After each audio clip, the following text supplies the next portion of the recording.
So now that we got everything set up, we're gonna test it out. And we're gonna test it out with the real live person. So we're gonna make this whole live.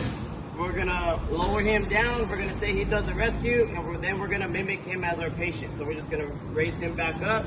We're gonna push him over the side, and we're gonna use the one system that we do to make the rescue. We're gonna use this same system to get our victim over the side and down to the ground.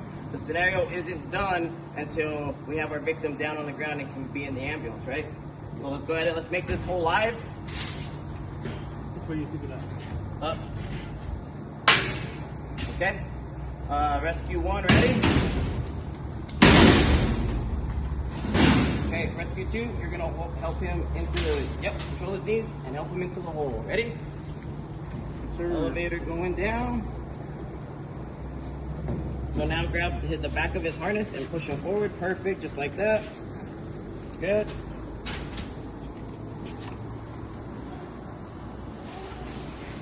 All right. He's on the ground, and we're just gonna simulate that he did a rescue. Sit down. All right, so our victim is there. He's ready to come back up, so we're gonna haul. So we're coming back up. Rescue 2, get ready to receive. Reach down, and you can use the ropes to kind of push them. Just don't grab them, just push them. Watch your fingers on the pulley. That's it. Watch your fingers.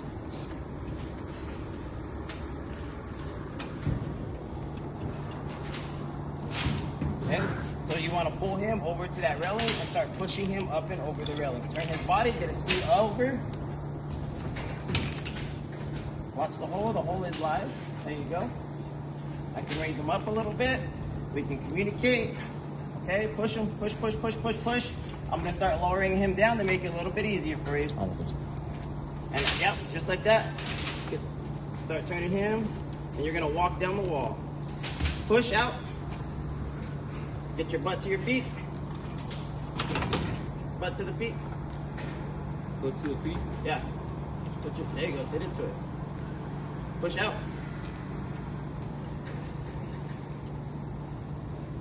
There you go. Don't step into your butt past your feet. Spread your feet. Shoulder. There you go. Now you look like a propeller.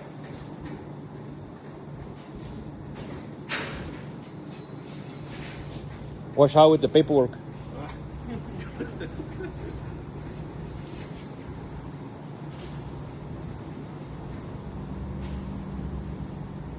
Good.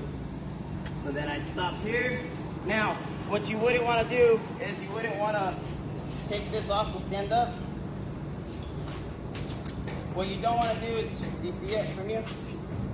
I got to get my rescuer out, right? You were my patient now.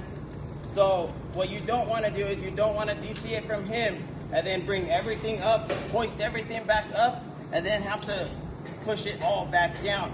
We already have a good link here. So the easier thing to do is for me to pull the SRL back up. I'm just gonna hold it in my hand. I'm gonna bring the system completely up, just as it is.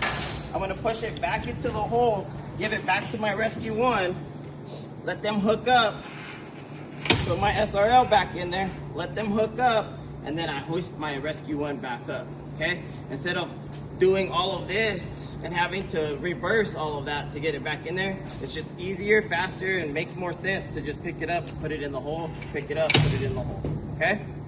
That's how you do it. The only other thing is if he was unconscious, what we would want to do is we would want to put a tagline on our patient and have a rescuer down on the ground would have a tagline attached to our patient, throw it to our rescuer that's on the ground, and we would want to keep, instead, like if this is the side of the tank, we want to keep our victim away with that tagline. We'd want to pull them away as we lower them down so that way they just go straight through the air.